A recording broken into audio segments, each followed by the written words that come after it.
இந்த அம்மாட்ட அடுத்த வேளை சாப்பாட்டுக்கு சுத்தமா கையில காசு இல்ல. பையன் பசிக்குது கேக்குறான்னு சொல்லிட்டு மளிகை கடையில போய் 1 கிலோ அரிசி கடன் கேட்டா அந்த மளிகை கடைக்காரன் 1 கிலோ அரிசிக்கு 1 மணி நேரம் வரியா சொல்லிட்டு அசிங்கமா கேட்டுறான். இந்த அம்மாவும் டென்ஷன் ஆகி பலார்னு அரைஞ்சிடுறாங்க. வீட்டுல சாப்பிட எதுவுமே இல்லாம பையனை பசிலேயே தூங்க வைக்கிறாங்க. இந்த பையனோட அம்மா அப்பா ஒருவேளை சாப்பாடு கூட என் பையனுக்கு போட முடியலன்னு ரொம்பவே வருத்தப்படுறாங்க. நடுஜாமத்துல கண் முழிச்சு பார்த்தா பையனை காணோம். 2 பேரும் தேட ஆரம்பிக்கிறாங்க.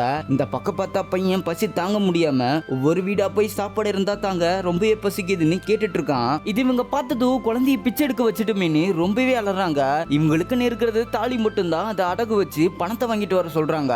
இவர் ஒரு பக்கம் அடகு கடைக்கு வந்துட்டு இருக்க அந்த அடகு கடைக்கு நிறைய திருட்டு பசங்க எல்லாம் வந்து சேட்டு அடிச்சு போட்டுட்டு மொத்த பணத்தையும் எடுத்துக்கிறானுங்க. அந்த நேரம் பார்த்து இவர் வந்ததுனால திருட்டு பையில இருந்து ஒருத்தன் சேட்டு மாதிரி நடிச்சுட்டு உட்கார்ந்துட்டு இருக்கான். இவர் கொடுத்த அந்த தாலியை வாங்கிட்டு அதுக்கான பணத்தையும் கொடுத்துறானுங்க.